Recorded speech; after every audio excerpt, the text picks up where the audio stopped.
Hey, you guys, welcome to another episode of Super Special Mamas. I just briefly want to come on here and give you guys a trigger warning. Trigger warning, this episode will talk deeply in depth about infant loss. So, trigger warning, just a heads up, this episode is about infant loss. And yeah, thank you.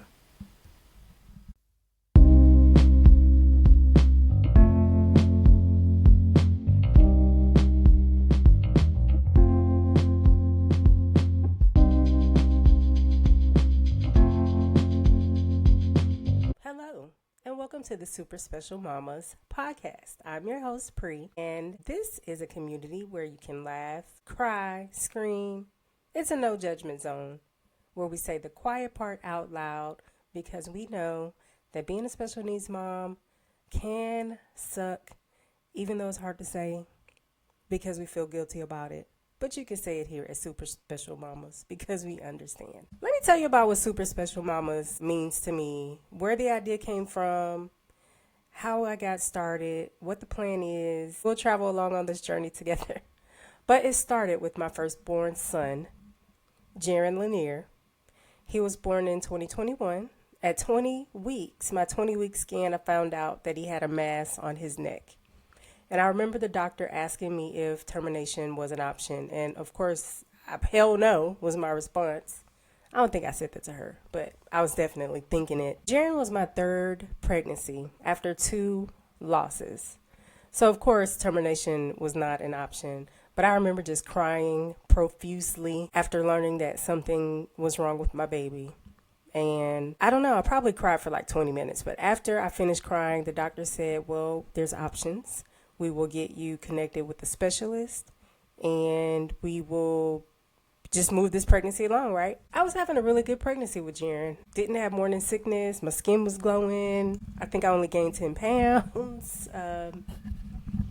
Overall, for my first pregnancy that made it that far, I was feeling pretty good. But after I found out that he was not developing properly, as you can imagine, I was heartbroken, right? I immediately felt grief. I immediately questioned myself, what's wrong with my body? Why is this happening? What is it? Is it my fault? I have an issue with my salivary glands where sometimes they swell up, right? So I'm thinking, is this a condition that I passed down to him?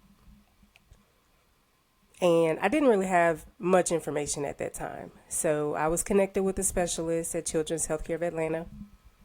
The doctor told me at the time they won't know what it is for certain until he's born. But it could be a cervical teratoma, which is the mass will be filled with blood like a tumor, or it could be a lymphatic malformation, which would be his lymph nodes and it would be filled with liquid, but not blood, right? So, of course, I had 2 to 3 appointments every week. They were monitoring Jerryn because of the mass. He was not able to swallow the amniotic fluid as babies do when they're developing. They're constantly swallowing the fluid and peeing it out. But that cycle wasn't really working properly. It wasn't processing enough. So my amniotic sac was larger than normal as he was growing. And my primary OBGYN was very concerned about the sac rupturing at any moment. So she had me on edge all the time. Fast forward to preparing for his birth. I was informed that I would have to have an exit procedure, which would be where they would do a vertical incision and remove him while he's still attached to the umbilical cord because that's his source of air, and intubate him and then remove him from the umbilical cord. And the C-section was planned, kinda. I went in to get an injection because he was planning to be born. The plan was for him to be born at 32 weeks. 34 weeks, between 34 and 36 weeks. That was the plan. He ended up being born at 32 weeks because I went in to get my injections to make sure his lungs were developed on a Monday. And when they hooked me up to the machine, the lady said, well, do you feel them contractions? No, ma'am, I do not feel any contractions. And she showed me the chart. And she said, are you sure you don't feel them contractions? So I was not able to go home that day. and he was born Friday, August. When he was born, he was immediately taken to NICU. I didn't get to see him. But before he was born, I did tons of research. I joined Facebook groups for cervical teratomas and lymphatic malformations because I had no clue. When he was born, I did learn that it was a lymphatic malformation. A lymphatic malformation is basically when your lymphatic cells are developing inside.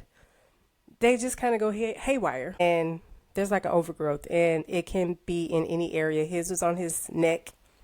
In some babies, you'll see the growth on their arm or a leg, or there's no cure. There's no genetic reason. It's random. 1 in 4,000 babies are born with lymphatic malformations. It's not a death sentence. It is a disease per se. It's a rare disease, but a lot of children grow into thriving, healthy adults with their lymphatic malformation. It is a visible deformity, but technology has come a long way. My son went through at least 25 to 30 rounds of treatment. It was called sclerotherapy, where they injected the mass with a chemical to kill the cells and injected him with another chemical to shrink the cells, with the plan to remove the dead skin via surgery. I have some regrets when I think about his time in NICU because I was very ignorant about the whole situation. I had no clue what lymphatic malformation was, what the treatments were, what the options were. I felt like my little baby was a guinea pig, getting all of those shots and all of those treatments at such a small, tiny little age, right? Because in the groups that I was a part of on Facebook, where other parents had children with or have children with lymphatic malformations, they say they only got one treatment. They got one injection of sclerotherapy or 2 injections. Now they're doing some other type of medicine on the side. And here it is, my son had at least 25 injections of this chemical. And thinking about it, as a mom, you just want to do everything you can for your child. You believe the doctor, you trust the doctors because they're the medical professional. I don't know any better, right? So I'm like, let's do it. If you think it's going to help him, let's do it. Looking back, I don't know. I mean, there's nothing I can change about the past. My son is no longer here, but I definitely feel some guilt for letting him go through all those treatments. His little body. When Jerryn was born, I created a group on Facebook called Jerryn's Journey, and it was basically to share information about his progress, daily videos, my multiple visits up to the NICU, me and his dad. He was there for 145 days. And so instead of me calling everybody and everyone texting me about updates, I just decided to make the group so that everyone could see at the same time what was going on. And it caught a lot of traction within my community. I opened it up for a while to the public because some of the people that were in the public Facebook groups I was a part of joined. And we created a community about Jerryn. We had t-shirts. I sold t-shirts that benefited me. By the money went towards me taking an Uber up to the hospital because I was still recovering from surgery, right? And I couldn't drive for a long time. And it helped with food, things like that, because I spent most of my days at the hospital. I appreciate everyone that bought Jerryn's Journey shirts. I get tagged every now and then by my friends because people still wear their shirts, right? He was born in August. His original due date was October. I sold the shirts. Everyone bought shirts and we all wore them on his due date. It was so beautiful. But I really enjoyed creating that community for Jerryn. So he was born in August. The plan was to have a debulking surgery December 15th after all of the treatments had killed off the cells in the mass, and it was just a bunch of dead skin hanging. The plan was for him to have surgery December 15th. It was called a debulking surgery, and he was also supposed to receive a trach because he had been intubated since August. And long-term intubation is never good for a baby, for an adult, because it's a foreign object in your body, and your body will tend to reject it after a certain amount of time, or you can get infections. It's just not good. Well, fast forward to December 15th. one of the longest days of my life because he was in surgery for like 10 hours or longer, really. I think it was about 10 hours. I got there 4 or 5 in the morning so that I can give him a bath and feed him like I normally do and just hold him for a little while because I knew I wouldn't be able to hold him for a long time after his surgery. Well, I got text updates about his surgery, progress from the nurses, that the surgery's going well. I'm thinking, yay, they're removing the mask. He's going to get his trach. I remember going to look at the PICU where he would go afterwards and have a little more mobility because with the trach, he wouldn't be confined to his bed. He was intubated since his birth, so he couldn't really move. They had him laying flat. He wasn't able to roll over and learn to scoot and crawl and do the things that babies usually do.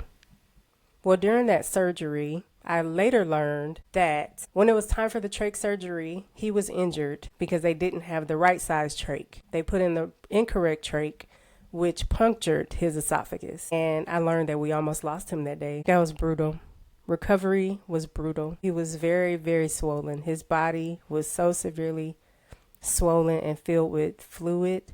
His body was filled with fluid. When I go back and look at those videos of him and pictures, because I have so many, it just fills me with anxiety and it makes my stomach hurt. And I just felt so bad for my baby because I couldn't do anything. I couldn't pick him up. I couldn't hold him. I couldn't kiss him. All I could do is just look at him and touch him and talk to him. It was rough. It was rough. You know, they were supposed to turn him from side to side to prevent getting a bed sore. And he ended up getting a bed sore on his head. Well, anyway, so Jerryn had surgery December 15th. 2.5 weeks later, he passed away. The day of January 5th, which was the day he died, I remember, you know, it's routine for me to get up in the morning and get ready. I have to pump because I was giving him breast milk every day. I would wake up in the morning, I would pump, and then get myself ready to go to NICU to see him like normal. I remember getting a call in the morning, the nurse saying, oh, Jerryn had a little blood in his tube, so we're going to take him down. Well, we're going to do a scope on side of the bed just to see where the blood is coming from, but he should be fine by the time you get here. I remember getting there and seeing him laying on the bed, and they had already sedated him, and they said, well, we did the scope on the side of the bed, but we couldn't see where the blood was coming from, so we're going to take him down to the OR so they can do a deeper scope, right? Shouldn't take longer than 45 minutes. He'll be back. 45 minutes turned into hours. You know, the whole day was weird. The air was weird, how everyone was treating me. It was just weird, right? And I remember, because I usually bring a bag full of breast milk that I've been pumping, and one of the nurses said, oh, he's not going to need that. And it just struck me as odd. Like, why would you say that? Why would you say he's not going to need that, right? And that pisses me off when I think about it. Anyway, so they take him down to the OR. Me and Jerryn's dad, we're waiting. And we're just waiting and waiting and waiting and waiting and waiting and waiting and waiting and waiting. And I remember deciding to call his primary nurse, Terry. We call her Auntie Terry. I remember calling her just to let her know because she was off that day. You know, hey, Jerryn had a little blood in his tube. They're taking him down. You know, I just want to let you know so that you wouldn't be alarmed when you came in, just to give you the updates. Well, I remember being on the phone with him when one of the doctors come rushing upstairs to look for me. Like, are you Jerryn's mom? Like, yeah. And they pull us in the room and they say, so we took him down to do the scope and we don't know what caused the bleeding. We still don't know what caused it. I'm like, well, he's going to be okay, right? And they're looking at me like, well, we don't know where the bleeding is coming from. He's stable right now, but we're still monitoring him. Yeah. So what does that mean? He's going to be okay, right? Did the bleeding stop? So he's going to be fine. But they were just so vague. They couldn't give me. All the doctors were in there just looking at me and my husband. And I feel like nobody could give us a clear answer. I really wish they would have said, well, one doctor did say, we don't know if he's going to be okay. We're stabilizing him now. We're going to bring him back down to the nursery so that you can see him. I still didn't know what that meant, right? Because nobody was direct. I really wish, looking back, that they would have said, we don't think he's going to make it.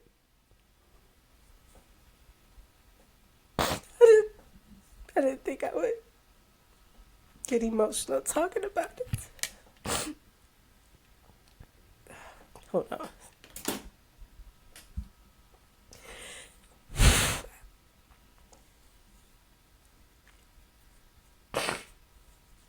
Okay, I just really wish they would have been direct and said, it's not looking good. You know, we're going to bring him down so you can say your goodbyes, or we'll take you guys to where he is so that you could prepare. But they didn't do that. They just said, he's stable and we're going to bring him back up.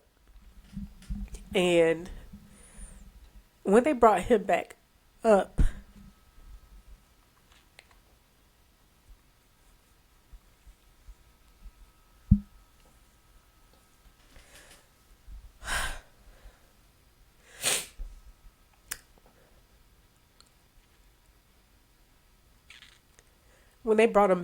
they were already doing CPR. His vitals were already crashing. He was flatlining and they were giving him CPR. And I just remember screaming, God, please don't take my baby. God, please don't take my baby. And it was terrible. It was terrible. It was terrible just watching them give him CPR and then him flatlining. It was the worst. It was the worst day of my life. And then after that, if you've been a NICU mom and you lost your baby, which I'm so sorry that we had to experience that, but you might, I don't know if you've had the same experience, but it all just happened so fast after that, right? He passed away. Everyone came over and said, we're so sorry, right? Then the next question is, do you have a funeral home you want to send him to? What? No, I don't. My son just died. I have no clue. So now you immediately have to start making decisions. Like, who's going to come get the body? I said earlier that I had called his primary nurse. Well, I dropped the phone when I was on the phone with her. I screamed, Terry, I screamed her name and dropped the phone. So I imagine that someone else picked up the phone and told her what was going on, because she came up there. He had already passed by the time she made it up there, but she came up and she was just emotional as us because she loved Jerryn and she got a chance to hold him. He had another primary nurse. He had two primary nurses. I'm so sorry. I can't remember her name at this time. But she was there too, and they both got to hold him. We all held him for a little while. I wish we were able to take the tube out so that I could see. I've never seen his face without the tube, right? Tube and tape all over his face. But even then, they weren't able to take the tube out, because they have to do an autopsy and all that stuff. But it all just happened so fast. And the worst feeling in the world that I cannot explain, in addition to your child dying, is having to pack up everything right then. Like when your baby passes in the hospital, you leave that day, you pack up their little dresser, all of the belongings, you pack everything up and you're walking out the hospital without your baby. If you had a car seat or whatever it is, like we had so much stuff because he had been there for months. So someone gave us like a wagon so that we could pack all the stuff out. And then it's like the walk of death from back in the NICU where he was to the front door of the hospital. It's a long walk and it's like you just feel everyone looking at you. It's the worst. And I remember Jerryn was so healthy. Jerryn passed away 2 days before his trach surgery. He was supposed to get his trach that Friday and move on to the PICU. And I just had all these dreams and plans for how he was going to be, right? He was healthy. He was he was 20 pounds. He was like 19, 20 pounds when he passed away. He was a chunky little baby. And aside from his lymphatic malformation, he didn't have any other health issues. I believe his hearing was fine. His vision was fine. His organs were fine. Leaving the NICU empty-handed without your baby is the worst feeling in the world, especially when it was unexpected. A lymphatic malformation is not a death sentence. It was not something he was supposed to pass away from. He had his lungs hemorrhaged. He hemorrhaged from the lungs. I believe it's because he was intubated for so long. Like, you have a foreign object in your body, in his body. He used to try to cough his tube out all the time, and he managed to cough his tube out more than once, and it was sutured in, I guess, into his chest cavity or whatever. But that's the story of Jerryn. After Jerryn passed away, I was determined to keep his memory alive. I had started forming Jerryn's Journey 501c 501c3 nonprofit organization, just to raise awareness, to continue to raise awareness for lymphatic malformation. There are other organizations out there that raise awareness for lymphatic malformation. Kennedy's Cause is one of them. You can look them up on Facebook, a great organization, if you would like more information about LM. Again, because LM isn't a death sentence, there are plenty of thriving adults that were once children that have lymphatic malformations, and they just grow up, end up getting married, having families, just doing all the things, right? So again, it was my plan to continue with Jerryn's Journey. I was in the process of forming the organization, reached out to friends to be members of the board and all the good things. That was January 2022. And I was pregnant again, March 2022, with his little sister. Everything changed. I think at the beginning of the pregnancy, I was still focused on Jerryn's Journey, the organization. I was planning to launch the organization around his birthday, August. He would have been 1, right? So the plan was to have a launch and have an event. I was trying to decide if it was going to be virtual or in person. But dealing with grief and being pregnant, and I had a lot of things going on personally at the time. I was a truck driver. I just kind of wanted to focus on having a healthy pregnancy and being mentally good for my baby girl, right? Because that's a very difficult place to be in. Pregnancy after loss, so quickly after loss, it's a very hard space to navigate. You can't totally grieve properly, because everyone says, oh, your baby will feel it. Your baby will feel it. So, I was really trying my best. I was holding on by a thread. And then her due date was sometime in November. I don't even remember, because get this, her projected due date was sometime in November, like the 18th, something like that. Well, my uterus ruptured and she was born on October 4th. And if you can recall earlier, I said that October 4th was Jerryn's original due date. So his little sister was born on October 4th. And that gives me a little peace, because I feel like it was him, right? I feel like they talked.